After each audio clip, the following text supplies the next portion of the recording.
Well, welcome to our workshop, everybody. Obviously, this is going to be an online affair, and thank you all very much for joining us. Really appreciate you being part of this. So I'm just going to take you through the Oh, you have to agenda. introduce yourself. Oh, introduce myself. I mean, don't just assume that everybody knows who you are. Good call. All right. I'm Emma Nicholson. I am Vice President of the Dabrowski Centre, but you probably know me from being co-host on the Positive Disintegration podcast. And I also make content for my website, Tragic Gift, and my YouTube channel, Adults with Overexcitabilities. Hello, Emma. I'm Chris Wells. I introduced myself earlier. But glad to be here. Thank you so much for joining us. We've had a kind of a long day, so thanks for tuning in. Or at least I've had a long day. And probably some of the people on the call have had a long day because they've either been dialed in or watching in person. So thanks to everybody for showing up. Yes. All right. Now can I do the agenda? Please. Yeah, sorry. Beautiful. All right, so this is a 90-minute workshop. The first part, we're going to just set the scene. So we're going to talk about values, why values are important, what they are, and how they shift. And then we're going to go into the workshop portion. So we're going to do some exercises around discovering our drivers and defining our values and working towards activating behavioural change. So the goal here is to obviously help you understand values and what they are and how they work, start to discover your personality ideal, and then use this journey to start your own path towards your authenticity and your own autopsychotherapy exercises. So for this, you will need something to take notes on. So whether that is a paper or pen, or you've got your keyboard at the ready with notes, but you will want to jot some things down. And as I said, it's a 90-minute session, and we will have some pauses where we will invite you to chat if you want. So you can feel free to share or to not share, whatever you're comfortable with. And rather than using Slido, what we're going to do is we will invite you to talk, and I can click your microphone on and off and allow you to talk. So I don't know if everybody's got the raise hand function, but if you don't, throw something in the chat and I'll see it pop up, and then I can invite you to talk. And don't worry about taking too many notes of what is on the slides themselves, because I do have a PDF of the slides, which we will share after the session. And I might actually drop a copy in the chat so you can download it straight away. Oh, and I just want to add that I can't monitor the chat because I have my laptop with a very small screen compared to usual, and so I will maybe see things and maybe not, but I'll try to stay on top of it. And I'll keep watching. Thank you.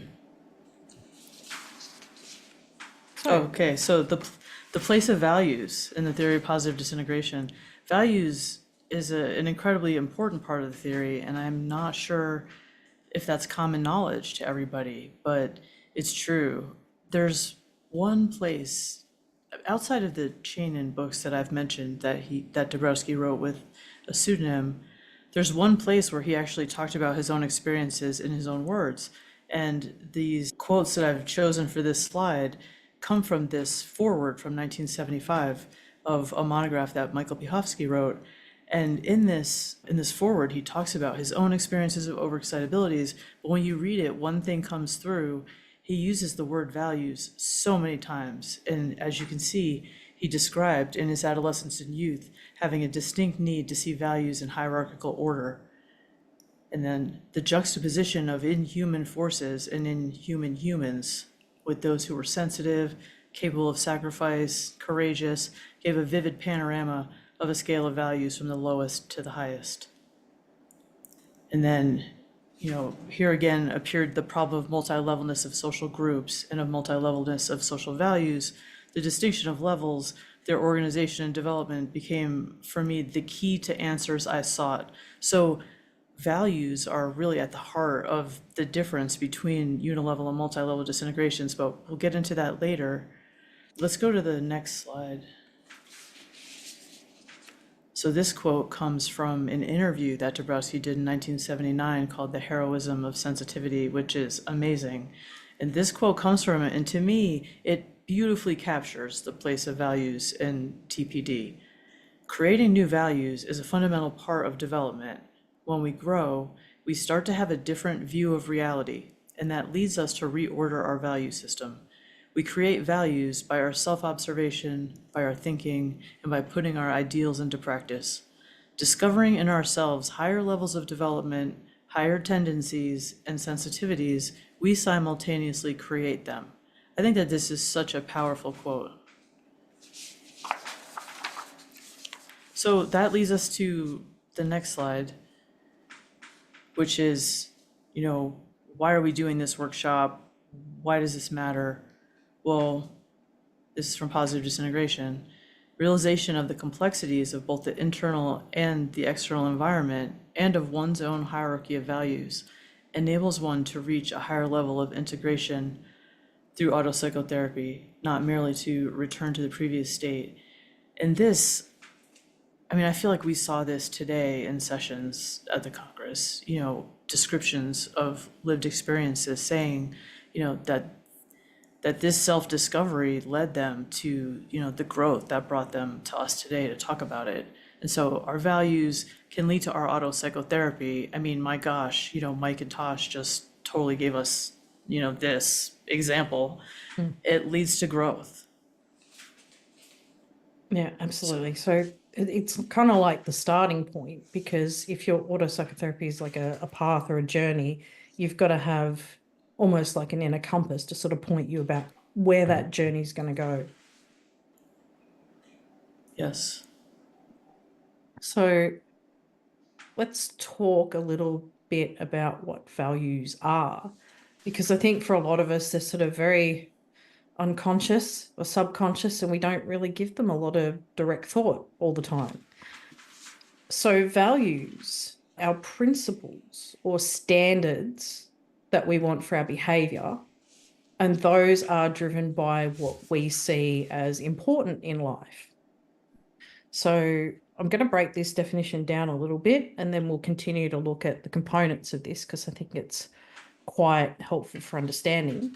So when we're talking about our values, though, there's two things to bear in mind. The first thing is it's all about relationships. So if you think about behaviors, they're out in the world. You're not in a vacuum. Unless, like, if you were the last person on Earth, how you behaved, it wouldn't matter at all, right?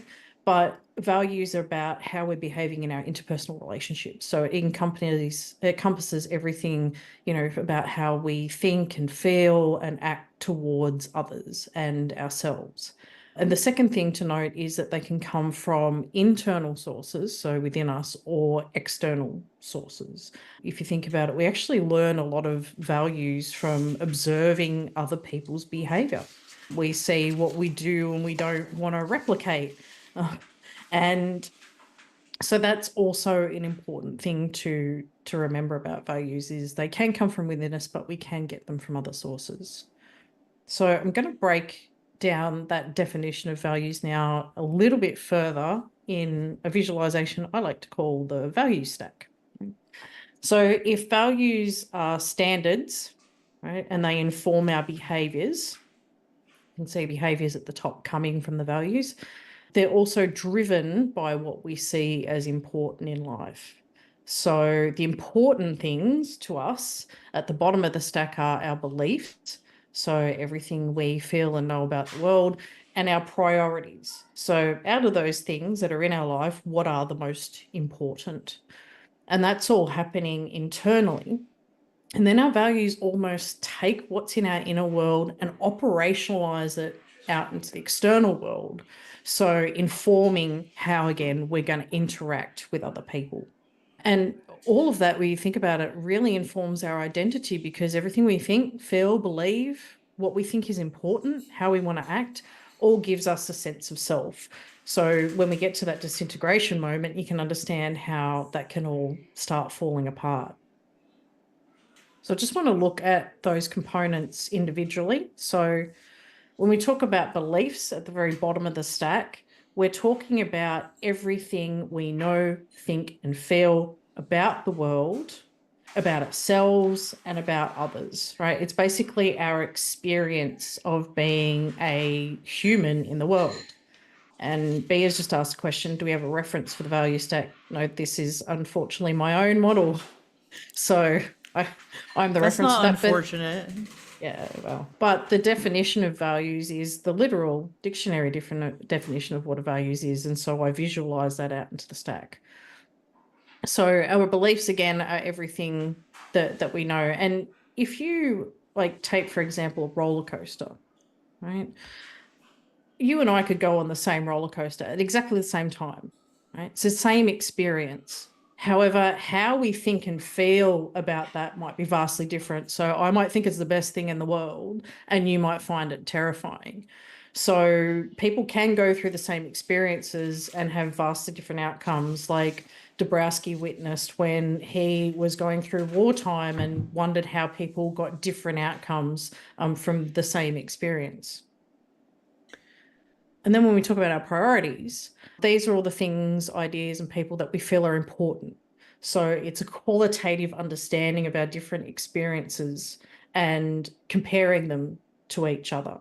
So with the roller coaster, like if I think it's awesome, it might suddenly become very important to me and I might want to go on it again and again, but it might not be important to you and you don't want to ever see it another day in your life. And then we have our values. So that's those principles and standards that we want to live our life by. And, you know, me enjoying the roller coaster, I might discover I've got a need for speed and I like taking risks and I want to seize opportunities when they come. And that's going to inform how I live my life. You might decide that you take a more risk adverse approach, and that could translate through to everything from your relationships to your banking transactions. So as you can see, what we experience in the world and how we perceive that then informs how we want to be as a human. And then at the top, we have our behaviours. So that's all the things we do, say, think, mostly out in the world. And sometimes they're based on our behaviours, but sometimes they could be based on other things. So I'm going to throw to Chris for this bit. Yeah, these are just some examples of where values can come from externally or, from our experiences. This is an interesting thing because, I mean, it's so different for all of us. And just kind of reflecting on the sessions that we saw today, I mean, how we are mirrored when we're young and received by the people in our life, our parents, has such a huge impact on how we experience the world and how, our values develop, if they even do, in the sense of a hierarchy. I mean, one of the things about the theory that actually goes with the next slide. But, on this one, yeah, no, it's fine. You can move to the next one because it really is like the best way to understand the difference between unilevel and multi-level is the presence of, or lack thereof, a hierarchy of values. And so in this graphic that Emma created, you can see that, I think that the fact that they're blue on the one side and like all the same, I mean, that's reflective of there not being like a higher versus lower. There's not a difference there in levels. It's just happening. It's like uniform, it would represent like conformity. But, and then there's a loosening, and then there's a unilevel loosening and disintegration. And that means there's not a hierarchy of values. Your values are not leading you out of your stuckness, or they're not, if it's not just a matter of stuckness, because there's many ways that unilevel development can look. And I think it's really important to mention that, one of the things that Michael has contributed to our understanding of the theory is that unilevel development doesn't always have to look like a serious disintegration, that growth actually happens in the unilevel world too. It just looks different, and it doesn't have this hierarchy that multi-level disintegration has. And so you can see in this graphic, there's the disintegration, and then like the sorting part of values is the tricky part, because it doesn't always become multi-level. And if it doesn't, you're going to have a very different experience than if it does, because that multi-level shift is opening up the channel out of your suffering or whatever this disintegration looks like. I mean, and when I talk about disintegration, I think about the different ways it's looked for me in the unilevel times of my life. And those are times when I was addicted to drugs or, you know, considering myself mentally ill and looking for answers outside of myself. The multi-level shift and the sorting process that took me out of that was a discovery that I chose to live, and I chose to stop using drugs and looking for ways to escape my life. I mean, that was the third factor in action, because I not only made that decision in my mind, but acted on it and moved out of addiction and out of that life. And so that's, what we see here. And again, like the importance of values in the theory.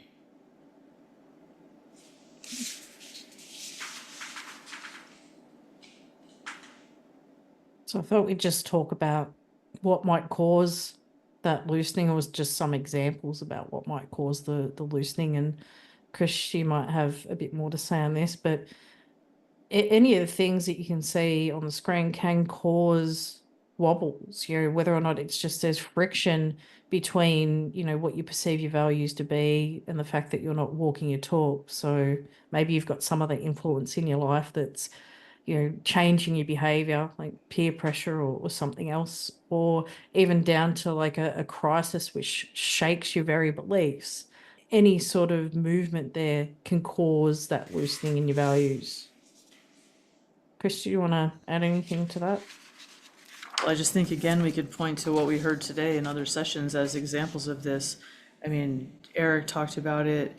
I mean, we heard that again and again. And so, just like the different places where it can come from. Sometimes, I mean, like the gamut of what disintegration can look like is enormous, from like spiritual awakenings, like you said, or like, other shakeups. Like an example again on Michael Bihovsky in his paper on rethinking level 2, talked about this too, that like sometimes if something shakes your foundation and like some authority that you previously trusted, you suddenly recognize is not trustworthy. Well, how great would it happen? How would it be if that happened in America right now? Kind of where I was coming from this morning when I was talking in the opening was like, I mean, we're living in a country right now where it's like Joe Biden versus Donald Trump. We're in a tough place right now. And like, where are the values in this country? Because if you don't look at like our political situation right now through a prism of levels, then I guess like that's why we're in the situation we're in. But so there's so many different ways that the loosening can happen. I'm sorry, I don't mean to go on and on about this. I know we want like to let people participate. But I also want to say, I feel like it's very important to acknowledge that these graphics and Emma's thinking around this issue come from the fact that she's written a book about this that is about to be edited and hopefully be published. And so, Emma has thought this stuff through. She has created these graphics, and that's what inspired us, I would say, for the most part, to do this, was that she even had the material to just put together. And so it's cool. Oh, I know, right? It's good. It's good. It's gonna help people. It's gonna help people. Excuse me while I blush. Yeah, but we had a bit of a thing. It's like, oh, values. Did Dabrowski find them in a particular way? So I had to go fishing through all this stuff to make sure that he didn't. But enough talk, as Homer Simpson would say. Less chat, more splat. So Yes. we're going to move on to now a few exercises. And so when you think about the loosening of values, it's like, well, how the hell do I sort and reshape my values? Like, where do I even begin? And believe me, I have guinea pigged this stuff on myself. So I did get something very tangible and valuable out of it, which was my own set of values. And each of my values has a whole page written about it in my journal. And the trick really is to start at the bottom. So everybody get your pencils or whatever it is that you're using to take notes out, because we're going to do a couple of little exercises and then have some chat moments. All right. So this is the first exercise, and I did this myself, went through and answered these questions. And the trick here is to just answer from your gut and only put 1 or 2 bullet points put down the first thing that comes to your mind. So I'll read through the questions and then I'll give you guys 5 minutes. I'll put the timer on just to jot down some answers for yourself. So the questions are, and I'll leave them on the screen, so don't worry, you don't have to write them down. What is the best thing in life? Like, honestly, what is the best thing about being alive for me? What is the thing that I like really appreciate about being a person in the world? And then the second one is, what do I absolutely love in the world? Is it your family or your friends or something that you do or special interests that you have? Think about the what and also the why. Why do I love that thing? And then what is my greatest achievement so far in life? And don't think about what society wants to deem as success. Think about what's the most meaningful thing to you. What's one thing that you've done with your life that makes you really happy when you think about it and remember it? Then I want you to think about what you'd do with your life if you had all the time, money, and support in the world. You could quit your job tomorrow and just do whatever you wanted with no boundaries. And then number 5 is think about what causes or issues would you speak up about if you knew nobody in the world would judge you. The entire world's listening to you. No one's going to judge you. There will be 0 trolls on the horizon. What is it that you would speak out about and say to the world? And then think about what you'd do with $1 billion. What's the first thing that pops to mind there if I just transferred money into your account right now? And then the last question, question 7, is who influences and inspires me? So, like, who do I really hold in high esteem? And what is it about that person that I really appreciate? So I'm going to leave this on the screen and I'll put myself on mute and I will set my timer for 5 minutes. As I said, don't think too hard or too fast, just put whatever comes to mind.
All right, just give it one more minute.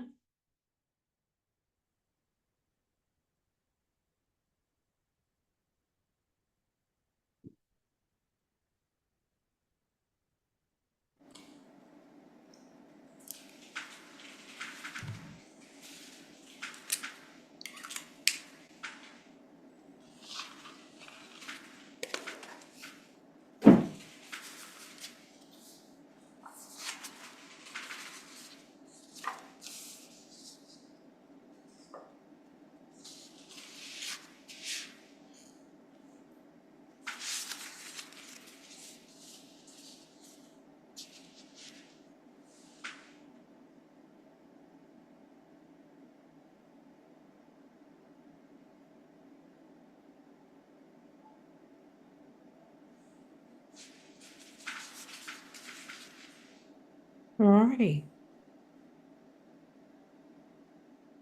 All right, did everybody get something written down? Give us a yell in the chat. Yeah. Right. And if you want to chat to everyone, make sure your chat's changed to everyone. Yep, sweet. All right. Now, before we have a quick discussion, I just want you to have a look at the points that you wrote down and see if you can see any patterns. So when I did this, I started to see a pattern around people and helping people, and that started to emerge very strongly for me. So just take a couple of minutes, even if, you know, the qualities or the personality ideal isn't coming out at you real strong yet. Just take a couple of minutes and see from the words that you've written, are there any themes coming up?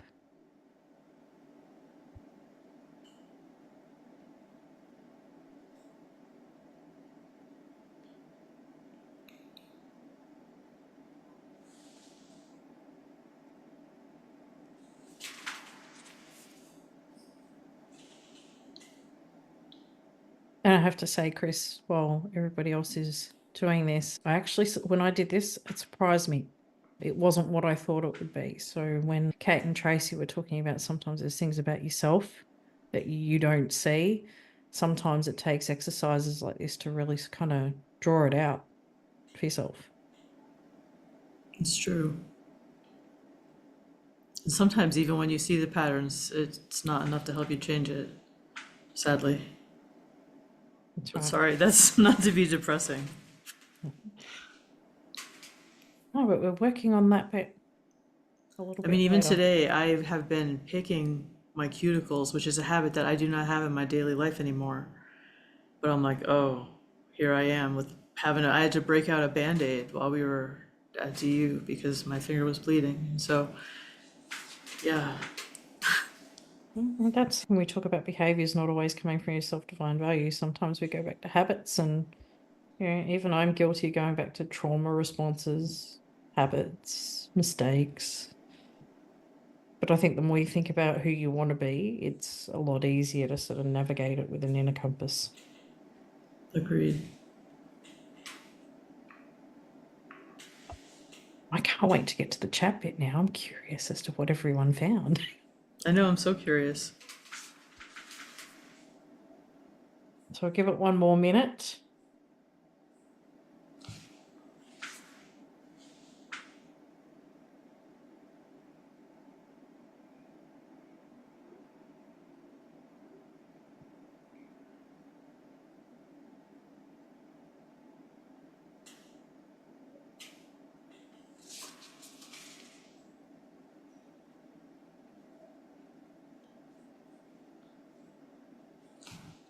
I would like to hear more about that, Sean. Yes. If you would like to share.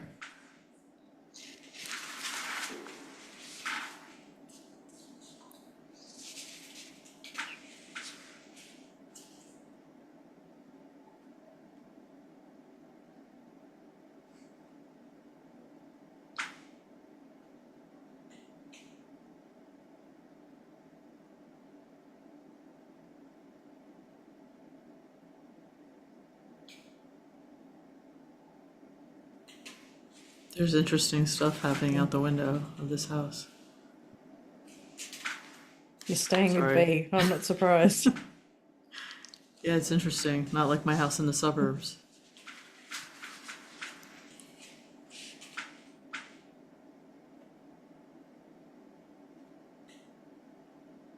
Hey, Mm. does anyone want to chat about what they uncovered? Let me know in the... Well, Sean, I like that too. I mean, authentic connectivity, like that, I feel like is what happens at the Congress. And I think the hardest part of trying to translate what's so special about the in-person part of this conference is to help people feel virtually like we're really connected in what we're talking about. And so that's part of why like we wanted to do this is to like let people feel like they could have an authentic connection, here together. And so, if you yeah, I mean, if anybody wants to talk and like not just type, just like put your hand Yeah. up and we're happy to let you chat. There's plenty of time. Yep. So let me know in the messages if you want me to hit the allow to talk button for you. Can we see the questions again? The first one, Jamie? Oh, yeah, we can raise for hand. Abby. There you go. Hi, can you Go hear for me? it. Yep, sure Yes. can. Okay, great. Well, first of all, hello from Indiana. It's 10:35 p.m. here, so glad I stayed up late to enjoy this. Thinking about the authenticity, another word I was using that was alignment. That's something that I'm really striving for, specifically how I answered the question on the other slide of what's the pattern coming up for me is that I really want to achieve, kind of a funny word to use, but joy and peace through alignment, and specifically thinking about that third question. I'm glad Emma made the distinction of not necessarily achievements. It looks like I'm about to be muted again. Is that true, Emma? No, Okay. I Great. That's haven't weird. touched anything. No, that's okay. It gave me a weird little notification. So never mind. Anyway, the greatest achievement I would say is moving toward greater alignment with myself. And I just wanted to share the little name I've come up with for myself for that is acting like I know what I know. And so that's my way of embodying alignment and saying I can know something about myself and I can know that I know it, but I need to act like I know that I know it. And that is a whole different conversation. I like that. Hmm. Yeah, Thanks, Abby. that makes sense. Thank you. And so, yeah, thanks so much for joining us, Abby. Yeah. So I can, yeah, I can say, I apologize if I get this wrong, enact, saying I see a pattern of personal development and embracing intensity, who cannot talk because they would wake up the whole house. So that's cool. And I can see John has put that there's a pattern about creating community as well. So, and this is quite different to like finding out your drivers is quite different to thinking about goals, which is what a lot of the time when we're trying to figure out where we want to go in life is where we start. But a lot of the times the values that we have are actually quite different to what we see as like success and goals and stuff. So did anyone Right. else want to chat? Yep. Ooh. Yeah, hang on. I want to ask John, do you want to say something? I know that John, I hope you don't mind me saying this, but that you started your own like study group, reading group around the theory, and I love that you are creating community around that. And I know I owe you an email, and so if you want to say something about that, feel free. But if you don't, like, no pressure. It's just that I mean, I know some of you people, and, and what you do. So Hang on. So, okay, I'll allow John to talk, and then Hoyen will go to you, and then Joey. Hey, Okay, so everybody. John, Yeah, Chris, I actually appreciate the pressure. That often helps me. So thank you. Yeah, no, Chris is referring to, I started a book group among some homeschooling families. We've been reading Living with Intensity. And yeah, as I was going through this, it was really interesting that that was kind of a common thread. And I think I also saw somebody else have a similar aspect of like, it seemed like bringing people together. Some of the other things that struck out for me was, wanting to create acceptance. So, those deeper values of, wanting to just sort of see people for who they are, where they are, when they're at it, everybody's developing, and having that acceptance. So, yeah. I think it's amazing that you're doing that. I wish that should be like a model for people to have book clubs around living with intensity. You know what I mean? Like that's a great idea, and I'm sure it has been done a lot, but I love that you're building community around this and that we're connected. I owe you an email, so I'll try to catch up after the Congress. But good Not, work. not at all. Let's do that. I'm enjoying things so far. Cool. I think Cohen was next.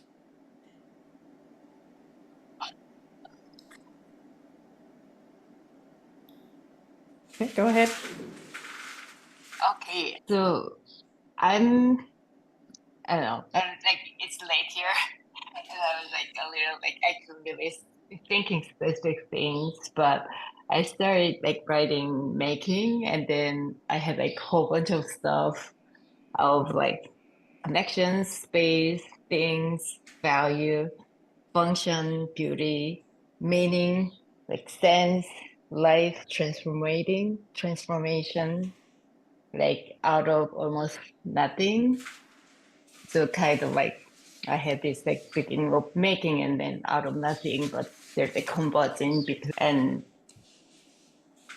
And I felt like that, like I'm an artist and like art educator, and I like for me I was always like more the side of like making meaning was like something more important, and making connection, like creating opportunity for people to make different kind of connections, seeing different sides through that encounter was something very important thing for me. And but in a sense of like the maker, like how like useful maker is like coming, sipping through this, like what I brought was a little bit of surprise for me. Yeah, yeah. I just wanted to share that. Well, thank you so much for sharing. Joey?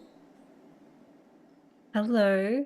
I feel like what I'm going to say could be a little bit messy, loosening, sorting, but let's hope that it lands somehow and you can maybe add to the pot. But what surprised me in this today was the question number 4 about what would I do with my life if I had all the time, money, support. And I'm no stranger to disintegration and the deep-lived process. And what struck me as like something I want to talk about is my knee-jerk response was nothing would change. I keep doing what I'm doing because I live from my values. But the curious thing for me is I think like how uncomfortable it is to be at the edge of that growth. And I think the piece on identity and constantly having to let go of who I thought I was and step into that very courageous place of becoming. And I think part of me, or maybe the younger part of me, thinks, oh, when I'm in attunement with my values, everything just feels blissful and easy because like I'm in line with my values, right? But today I'm sitting here thinking, actually, when I'm really, really on that edge of being pulled into what I know the universe is asking me to do next, it's really actually edgy on so many levels. And I think that came through a little bit in the Congress today too with some of the speakers. Yeah, I don't know if Chris or Emma, you want to speak a little bit about, living the life of values, identity, the reshaping of oneself. And I guess it's just radically uncomfortable to be like not in the slipstream of mainstream life and to be that outlier on the edge, on the frontier. It's so true. Yeah, that's what came up for me. So I hope there was something in that. There definitely is. There is. I mean, like number 5, I think connects to what you're asking, is like when I looked at what causes or issues would I speak about if I knew nobody would judge, I think about how, I mean, I just wrote this piece on Substack about being non-binary, and that's something I was pretty afraid to write about openly. And so, you know, I guess that, and again, like, I think part of my feeling of like just discontent with the world right now is knowing that, like, you know, I don't have to claim this marginalized identity, but I feel happier being myself. And so it's worth like risking hate by people and stuff to be myself. And Joey, I just want to say that I never had a chance to share the video I did with you because I've been overwhelmed with preparing for this, but I'm definitely going to share it on Substack. And I think it was a great conversation that people will enjoy. Thanks so much for being here. Oh, no worries. I want to say, I think for me, the discomfort is around like a sense of responsibility. Like if I'm a fractal of the universe, I have to show up. I've got to be my unique expression of the universe. And I think ever since quite a young age, I felt that responsibility really heavy on my shoulders. And it's still there. It's like this, it's like it feels like I can't drop the ball. I have to keep moving with the atomic vibration of what's thrown next in front of me and flowing through my body. And yeah, the responsibility piece, I think, ties in with the whole values conversation, and it's edgy, I guess is what I'm saying. Yeah. And Joey, I'm not going to say anything because I'll probably give away half my keynote. So, yeah, I don't want to get launched in that. Carrie, did you want to Yeah, hey, Carrie. have a share? Oops, sorry. I had to unmute myself. Hi, this is Carrie from Seattle. So glad to have you with us, Carrie. I'm so glad to be here. So I really liked the patterns question because when I listened to, I mean, Tracy is my coach, right?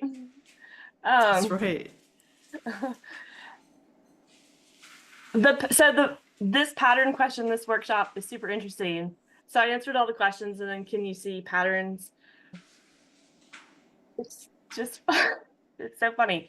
It's kind of around help, which is like not like helping other people's health, like from that perspective, and very much around gender equality for women, especially.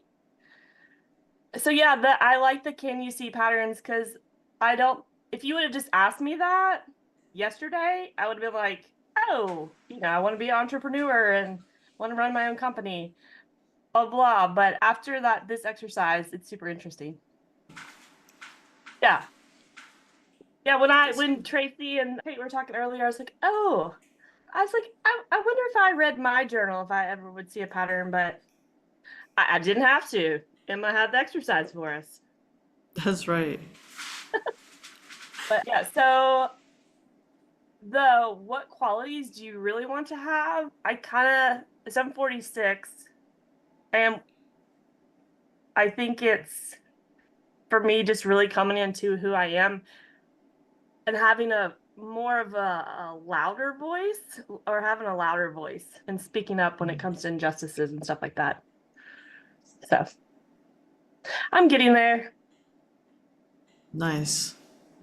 So thanks for letting me speak and share. Yeah, of course. I was just gonna say it's good to see you. I mean, like, I was thinking today that one of the things that's been interesting about this Congress is that it's made up of so many people from the Positive Disintegration Study Group, which we're now like ending and creating something new that is still kind of in flux. But Carrie was in it, Tracy, Kate, we have more study group members to come in the Congress, and it's just like a really special experience to have these people that I've talked about the theory with for so long, like be up and talking about it at the Congress. It's pretty amazing. But yeah, so happy to have you here, Carrie. You were part of so many of those conversations from day one.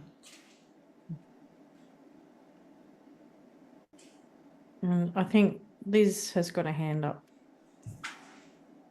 Hi, everybody. Yep. Can you hear me okay? Yep. Perfect. Okay, great. So I came in a little bit late. So if I'm missing a piece of this, please stop me. But I saw the question on the last slide that you had up, Emma, number 7 of the things kind of that inspire you, and then, yeah, what they do, how they behave, and then tying it back to that same pattern. I'm still really new into learning about the theory and really living it, but something that has been coming up in my life a lot recently is this concept of being influenced by people who are really passionate about what they do. It's like this thing that I've kind of journaled about and coined this term of like human excellence, in the sense that when you go to see, you know, a speaker, like listening to the speakers today, or maybe you go to see your favorite band in concert and they're just completely in their element and they are passionate and excited and intelligent and, you know, sharing this information. And I don't know if this is just like a neurodivergent or ADHD thing that I have, but it's like when I feel that energy from them, it's like I want to change my whole life and I want to be an eco-psychologist, or, you know, maybe I want to follow and be a biologist, or, you know, study. It could be a vast number of things, but it's something that has been a really huge pattern. Kind of when I look back on my life and all of the changes that I've made, kind of personally and professionally, it's like I really am influenced by other people doing the things that they really love to do. And so it's kind of like an exercise reflecting on myself of, okay, well, what is that thing for me? You know, do I really necessarily want to uproot my whole life and become a touring musician? Probably not. But in that moment when I'm feeling that energy, it's like I want to just drop everything and change my whole life. So it's an interesting pattern to notice about myself, which I'm still exploring. But when I came on and saw that, I was like, I know exactly, I know exactly what that is triggering for me. So I just wanted to share because it's very intense feeling, and yeah, something I'm still exploring. Thanks so much for sharing Thanks, that, Liz. That's interesting. I thought a lot about that one too when I was thinking about these questions, and I think that like to me is emotional overexcitability. Like it really drives me. I need to just feel so invested emotionally in what I do. And so when people inspire me, but then I think the second part of this question, number 7, is really important too. Like, how do these people behave? I mean, if the model you choose is a poorly behaved human, that's not good. But if it's somebody who inspires you and is modeling, you know, great values of their own, then yeah, like that could be so life-changing. Absolutely. Thanks, everybody. I'm going to push on to the next bit now, just in the interest of time, and we can always have a bit more discussion afterwards. Right. So here's where we want to try and take those things that we discovered from our beliefs and our drivers and try and turn them into a value. So if the value is the standard of behavior that we saw in the stack, like have a look at the patterns and see what qualities as a person might come out of that. I'll give you some thinking time, but I'll also leave the sound on. And if you want to ask questions as you're doing it to get a bit of help, you know, throw it in the chat or whatever, and I can maybe answer. The step is to take those patterns and have a look at what qualities do I want as a person. So I like to go back to the same analogies. If I'd said, you know, I really love roller coasters, I want to build roller coasters for people, and I found that I had a pattern from my drivers of that I want to bring joy into the world, right? Being about playfulness and other people's happiness, right? That's the pattern that I found. Like out of that, what qualities as a human can I sort of define? So I might sort of say, you know, I need to be a model of joy. Right? I need to be a joyful person, or maybe I need to be an empathetic person so I can care about people and their safety when I do my designs for my roller coasters, right? So take those qualities and then try and turn them into what I call an I can statement. So if we're talking about values defining how we behave, I see this in business all the time. They go, oh, our value is integrity. It's like, well, how do you integrity? Like, you can't say I can integrity in a statement. And I saw Simon Sinek cover this. He's like, when you have values, try and make them actionable. So I can't say I can integrity, but I can say I can speak the truth, right? So have a look in your patterns for qualities and then try and turn them into an I can statement. And maybe just pick one or two. You know, if you noticed a couple of qualities there, even just try and define one, but try and turn it into something actionable. So qualities of person and then something actionable. So I'll give you a couple of examples from my own personal journal. So I want to be a living example of love. I want to do the right thing. I want to speak my truth. So there are all things that I can actually do. So let's have a go at that for a while. I'll set the timer for 10 minutes. As I said, if you've got a question or anything, throw your hand up or throw it in the chat and we'll try to help you with the process along the way.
Ooh, good question from Abby in the chat.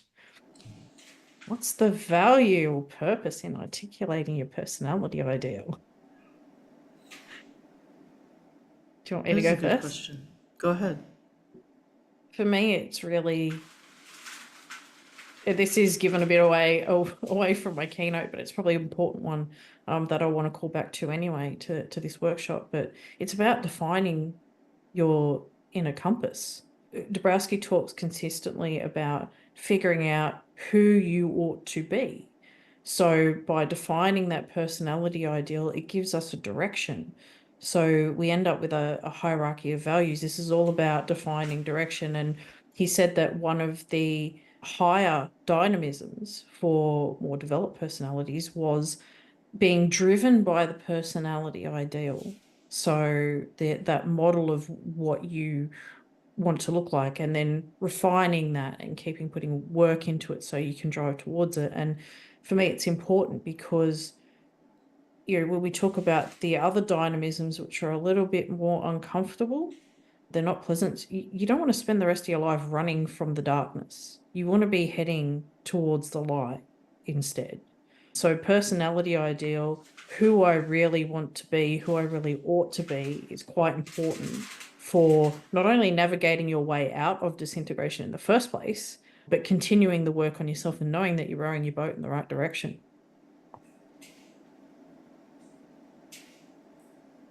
Yeah, I mean, I've written about the fact that for me, one of the parts of getting out of being an addict 25 years ago in October was first imagining in my head that I could stop doing it. You know, because I was like in a period of my life where I was just like repeating this destructive behavior every day. Part of leaving that was like literally being able to imagine what it would look like to not be that way anymore and then moving in that direction. And so if I realize that not everybody has, you know, mental imagery or imagines like I did. I mean, part of my being an ADHDer is I feel sure of it, the imaginal process that I have. And like, I put it to good use in that sense. But So yeah, I mean, I think that there's so many ways that being clear about your personality ideal just leads you in the right direction.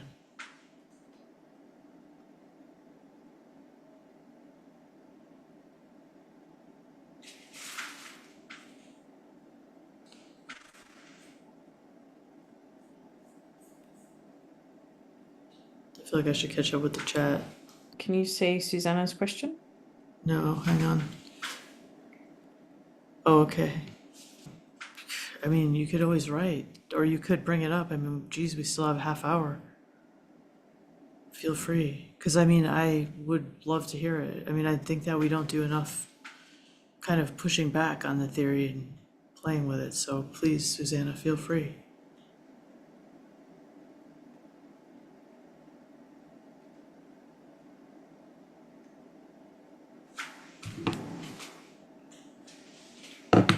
Okay. While that's going on, rather than typing out an essay, I'll just respond to Abby. We're talking about interesting, think about the lack of control over disintegrations and where you might end up. And it's a balance between mystery and control. And also too, I think when you do have a bit more of a idea of where you want to go and you have the theory as a tool and you kind of understand it. Chris and I actually had a conversation not too long ago about the fact that you can start to become more adept at handling it. And maybe your disintegration isn't as prolonged or painful.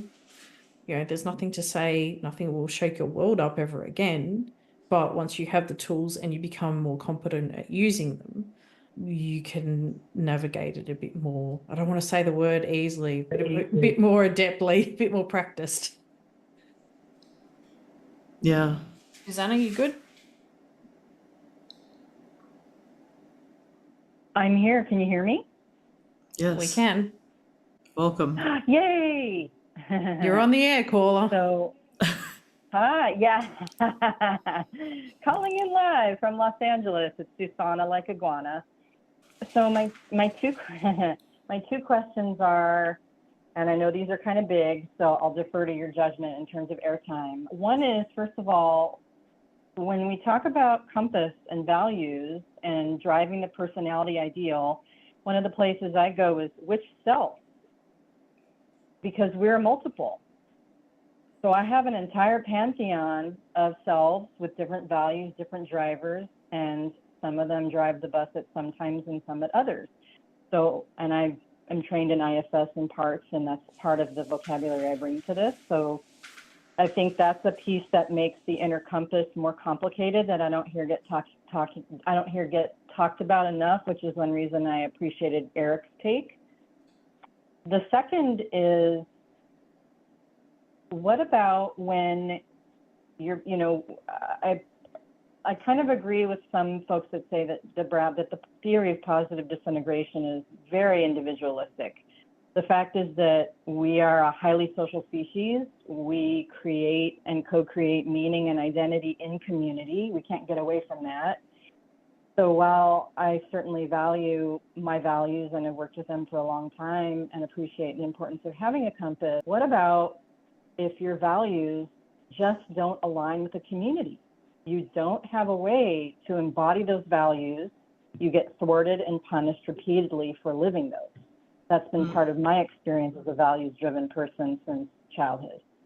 So again, I will defer to your judgment on whether this is the time or the space, but Abby's question sort of pointed me towards maybe speaking up there. No, I think it is the time. And thank you for saying it's Susanna like iguana. That really helps. It's so hard when you get to know somebody via the internet and you need to hear them pronounce their name.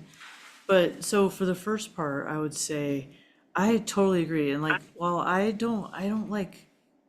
not an IFS person exactly because that's not something I've studied, but like I have really studied psychosynthesis, and Asa Julie's idea of subpersonalities is something that I'm really familiar with, and applied to my own life. And so, but like for me, like the example I gave, it wasn't like a part of me that was smoking crack. Like that was to me just like I was like living this life in my head of being an addict, and like I had to change my mental imagery away from being an addict. And I don't think of that as like going against parts work. I mean, that was like me killing myself. And so my way out of it was to like just get some huge clarity by imagining who I wanted to be. And like, honestly, I mean, I feel like who I am now is who I wanted to be 25 years ago. And so like but I hear you, like we don't talk enough about parts work and theory, the theory of positive disintegration. So I too was so happy to hear Eric talk about that. So that's my answer to part one. And then the second one, I would say absolutely with like the dynamisms. I've talked before about how relational I think this is, and like my other favorite theory is relational cultural theory. So I just would say preach, Susanna, completely agree. And we need to find a way to talk less about it as so individualistic and much more about how much community matters, and especially when we don't have it. And we've talked about, like trauma and oppression being parts of our story, and issues of class and privilege really matter. And so agreed, totally. Emma, go ahead. Yeah, I'll add to that. Honestly, like, living your values is sometimes a very hard balancing act, because we want to talk about it's not in a bubble, it's about how you relate to other people. And I think it was in that kitten video that I did, oh god, where I sort of said it's not like sometimes your behaviors aren't just like a snap decision based on one value. You have to take into account multiple values. So I use the example of like speaking your truth, right? So you can come out, someone says something to you and you just go, I'm going to drop truth bombs, right? And you just go and blunt force it out. But are you really balancing that with maybe some of your other values, like being empathetic and compassionate to the other person and valuing the relationship? So I've always sort of said your actions, you got to try and align them with all your values, which is hard. It's freaking hard. That's why this stuff is, as Dabrowski said, hard won. And you're not going to get it right all the time. It's not as easy as just go, oh, 1-to-1 match. I think there's complexity in that. And it's something that you try and apply to different situations as they come up too. So it's this continual sort of reflection and improvement exercise, I think, and not just thinking about, well, I got one value. Sometimes you've got to compromise, and that in itself feels uncomfortable. And like, I'm not an expert on this stuff, but that's my experience of it, that I have to take a step back and go, okay, what are all my values that are playing into this situation? Because I can't just be speaking the truth. That's not always the way. Sometimes that conflicts with living with love or being compassionate. So, yeah. Yeah, I really appreciate both of your thoughts, and amen to what you just said too, Emma. Like, one of my highest values is integrity, and another high one is kindness or compassion, and those two often conflict. So yeah, thank you for surfacing that. And it's not easy, straightforward, and we're not always going to get it right. Totally. Before I invite people to share if they've been able to come up with an I can statement, I just want to do a quick, click on the right screen, Emma, that'll help. Pulse check, because this is something I stumbled on. If you are able to come up with some value statements, we talk about relationships. I just want you to think about, are those values all towards others, or have you factored yourself into that picture? Because Chris knows I did an apartment value profile test once and I broke the tool because I had very high levels of empathy for other people, but I had the crappiest self-esteem known to humankind, which was a big revelation for me. So I'd given a lot of thought about how I wanted to treat other people, but I'd never given any thought about how I should actually treat myself in that equation too. So just take a second to have a look, because sometimes we do treat ourselves a little differently, especially if we're prone to beating ourselves up or being a little bit harsh with our inner critic.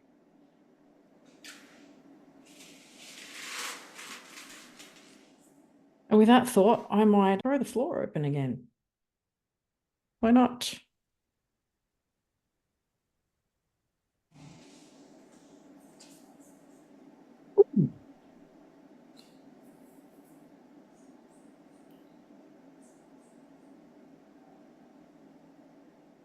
Okay. Now, I don't even know if I'm going to pronounce this name right. Ineke, please enlighten us. It's Inika. Inika. Awesome. Thank you. Thank you. I closed the door because it's 5 a.m. here in the Netherlands. Oh, right. Yeah. Yeah, you asked the question about, is it about yourself? And it's all about myself, but for helping others. I see. Like, I want to model better for my children, to let them see that being yourself, authentically self, is the best. And I can make a difference to people personally and in my work by living my truth and not worrying about others. So it's all about me, but all about helping others. And I was thinking, can this be I can give my traumas a space in my life and body where they can be, but not hold me back anymore. Because that's something I'm experiencing in the development, and I'm experiencing going back and forth in the development because they are holding me back still.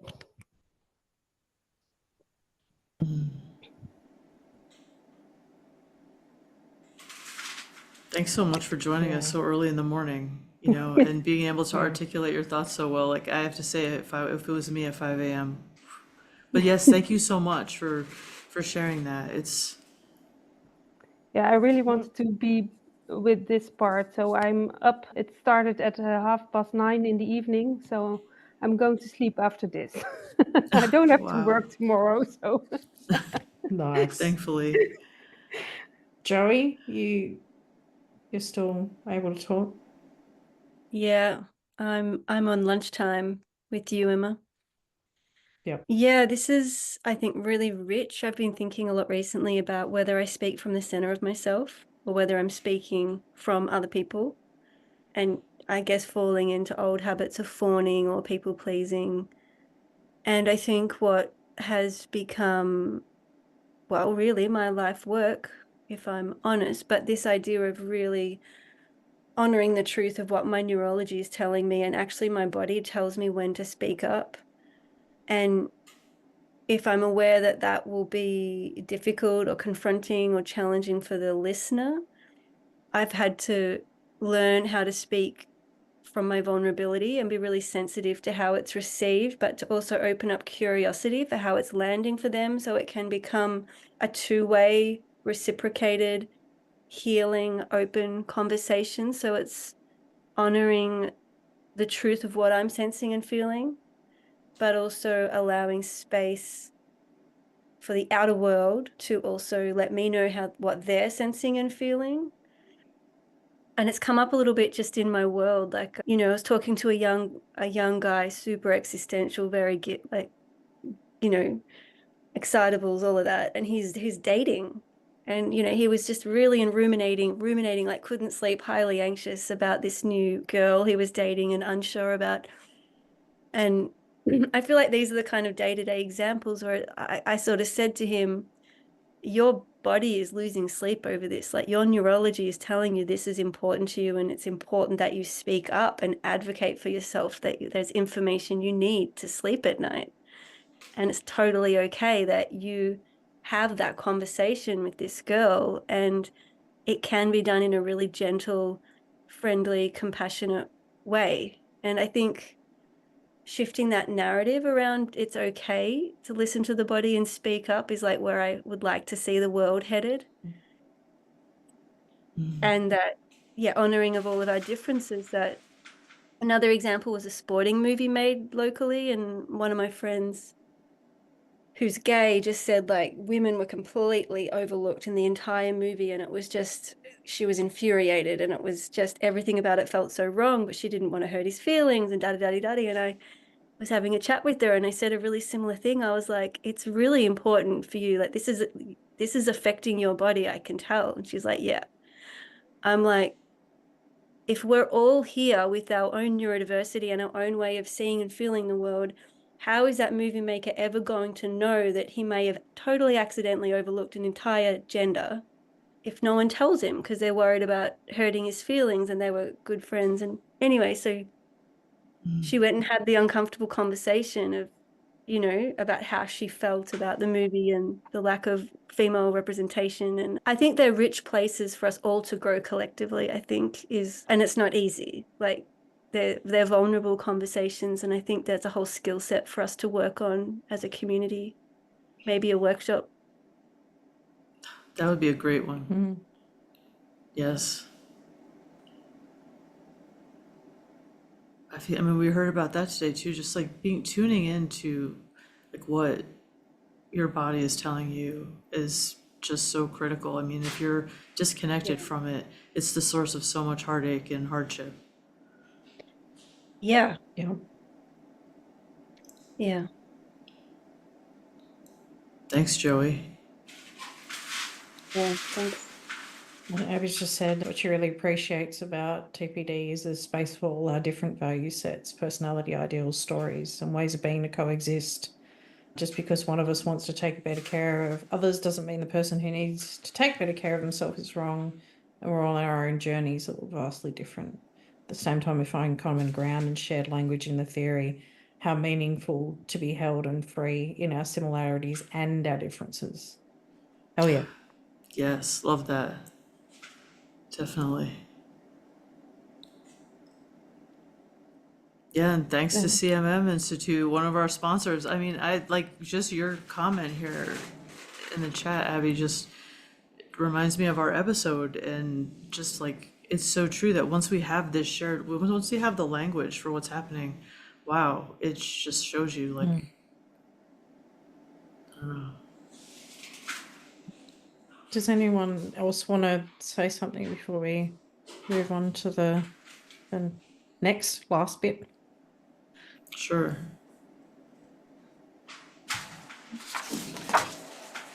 Okay. All right. Yes, I can tell you he's trying to set up the session tomorrow. It's great. Thanks, Abby. So this is the bit where I actually had to work a little bit, because I had a very clear idea of what my value statements were. And working in business for a while, it was quite easy to articulate them, but putting them into practice, slightly harder. And this is where you start feeding into your autopsychotherapy. So just take a couple of minutes to have a look and write down any thoughts about how you might start to activate some of this stuff in your life. So have a think about where you are now, like your point A, and how does it compare to your personality ideal or the values you have sort of jotted down now, which should be your point B. And maybe think of one thing to stop doing, to start doing, and to keep doing if you're already doing it well. So for me, I had a lot of shitty behaviors I had to stop doing, and then that meant I had new behaviors that I had to start employing. And it's also a good time to think about, well, how am I going to monitor that or go to for support? So, you know, am I going to journal? Am I going to have regular check-ins for myself? So this is where it starts getting a little bit more practical of, you know, what are we going to do in the day-to-day? So I'll just give you a couple of minutes to do that, and then you should almost be ready to wrap it up, Chris. Yeah, we're almost there. The end of day one.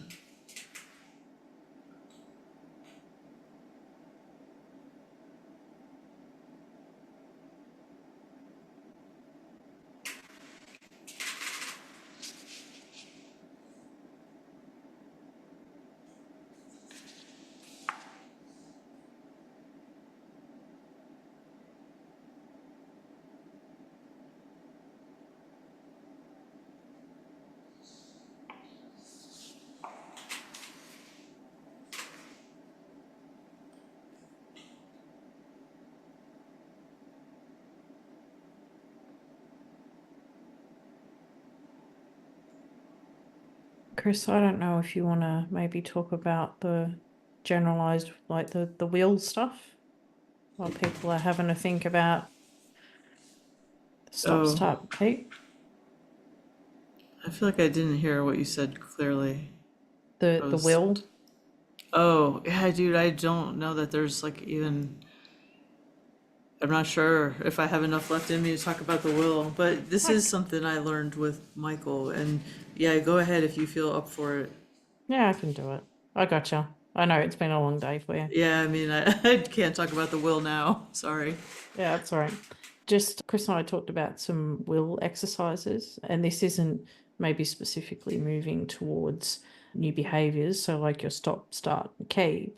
But this is more just general exercises. It's like if you are playing basketball, going to the gym isn't developing your dribbling specifically or your shooting, but it is making you fitter. And these are just some examples of some things you can do in general. So when you're coming from that place of, oh, my behaviors aren't coming from my self-defined values, these are just sort of general things that can sort of stop that sort of drive to compulsive or learned behaviors. And things like the one I thought was very interesting was doing something extremely slowly. So rather than that compulsion or rush, to just do it really slow. And obviously saying no when it's easier to say yes, but we know we should say no. Holding your tongue, that was refrain from saying something you attempted to say. That was one I had to learn. Or committing to doing something like journaling every day for 1 month, so that's practice at building a new habit of sorts. So if you identify things you need to start doing a lot, then habit forming is maybe a routine you might need to get into. The last one, first of all, you did such a better job with that than I would if I tried to even talk about it. So thank you. But that last one, journal every day for a month, that's one of the things that I did when I was like 23 and just went on disability for mental illness. I just was in this terrible place. And one of the like small goals I set for myself that I could actually do was like writing every day. And it's so interesting to me to look at that time of my life, because you can tell that just like forcing myself to do this one thing every day like really made a bit of a difference in my mental state. So, I mean, these activities are interesting because they do help you, like she said, break out of habits or compulsions or other issues, or they can help.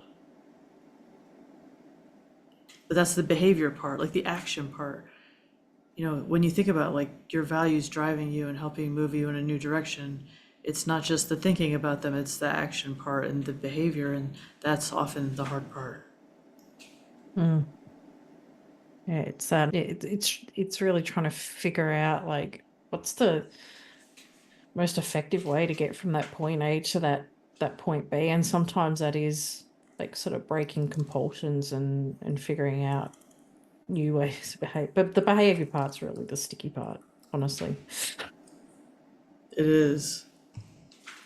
I like writing poems too. So many of the toughest times of my life, there's poems, because it was like the only thing I could do.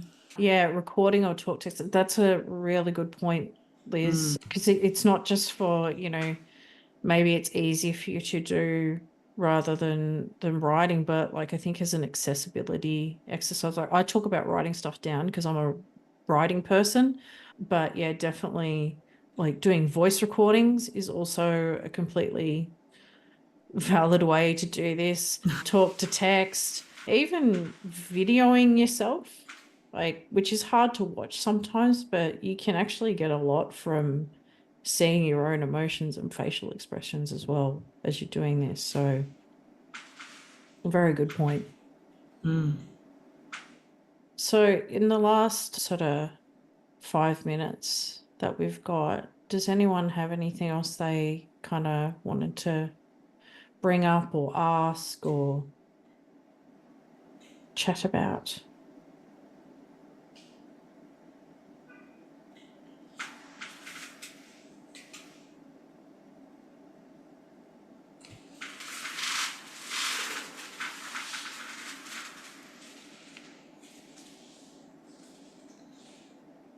And someone writes in Urdu and then translates it to English in ChatGPT. That's valid. That is completely valid.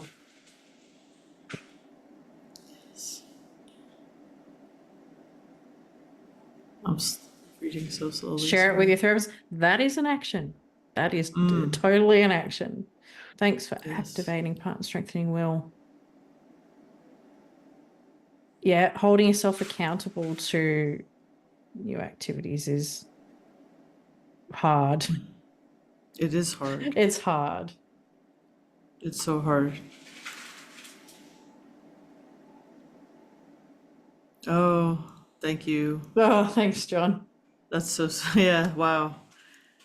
Well, I mean, and the question you had that was like, what would you do if you had like the money or whatever, but yeah, I mean, I do feel like I would do what I do now, but I would do it like at a bigger scale, like somebody with money, Yeah. like I would have somebody as like my assistant.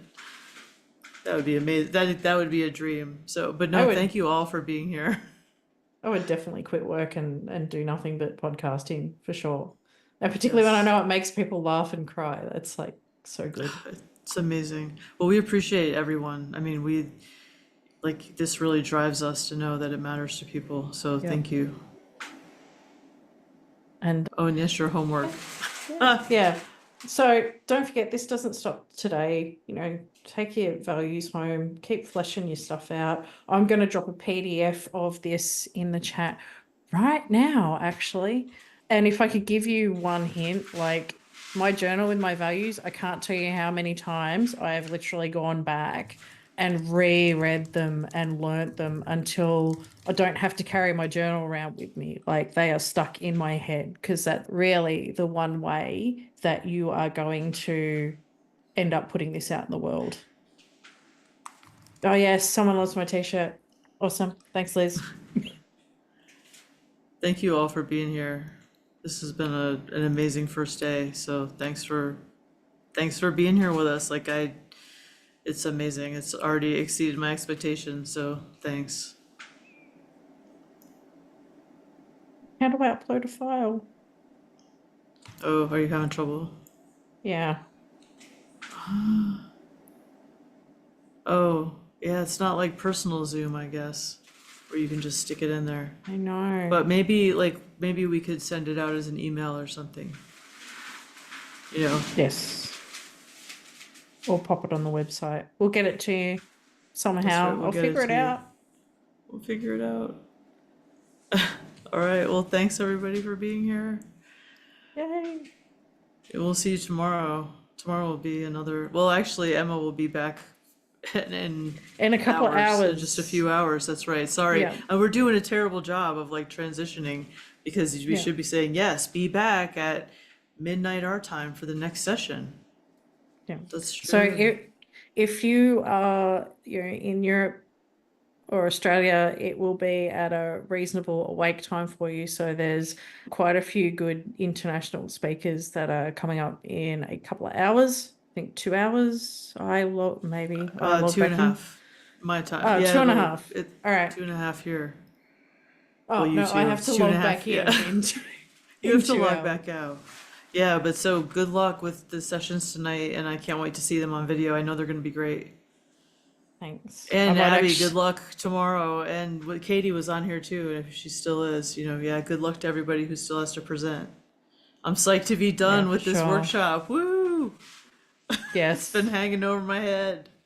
But thank you all for being here. And having a good time. And having fun.